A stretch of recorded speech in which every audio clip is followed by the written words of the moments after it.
Welcome everyone. So இந்த சமயம் எப்படி சால்வ் பண்ணுறதுன்னு பார்க்கலாம். இந்த டிஎன்பிஎஸ்சியில் ப்ரீவியஸ் இயரில் கேட்ட கொஷின் தான். கொஷின் என்ன கொடுத்துருக்காங்க, அடுத்தடுத்த வரும் 3 முழு மதிப்புகளின் கூட்டுத்தொகை 540 எனில் மதிப்பு காண்கன்னு கேட்டிருக்காங்க. ஓகேவா? ஸோ ரொம்ப ஈஸி தான். அடுத்தடுத்த வரும் 3 முழு எண்களின் கூட்டுத்தொகை. ஸோ அடுத்து 3 முழு எண்கள் எப்படின்னு சொல்லுவோம், x, x+1, x+2 இதான் 3 முழு எண்கள் நம்ம சொல்லுவோம். இதோட கூட்டுத்தொகை எவ்வளோ கொடுத்துருக்காங்க, 540 கொடுத்துருக்காங்க. ஸோ என்ன பண்ண எல்லாத்தையுமே ஆட் பண்ண, கூட்டுத்தொகைனா ஆட் பண்ணணும். x+1+x+2 = 540. அடுத்தடுத்த வரும் 3 முழு மதிப்புகளின் கூட்டுத்தொகை, இதான் 3 முழு மதிப்பு எண்களின் கூட்டுத்தொகை 540. ஓகேவா? ஸோ என்ன ஒரு இங்கே ஒரு x இருக்குது, இங்கே ஒரு x இருக்குது, இங்கே இருக்குது. அப்போ 3x, இங்கே 1, இங்கே 2 இருக்குது. அப்போ 3 = 540. இந்த 3 ஈக்குவல்ட்டுக்கு அங்கிட்டு போகும்போது என்ன வரும், -3 ஆயிடும்.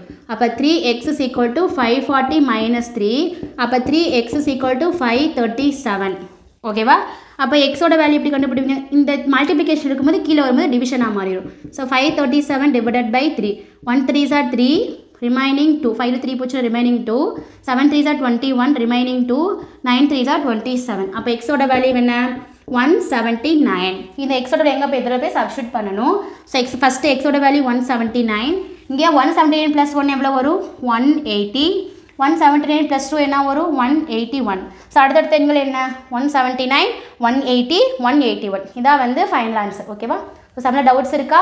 ஸோ இந்த சம்மில் டவுட்ஸ் இருந்துச்சுன்னா கமெண்ட் பண்ணுங்க. தேங்க்யூ.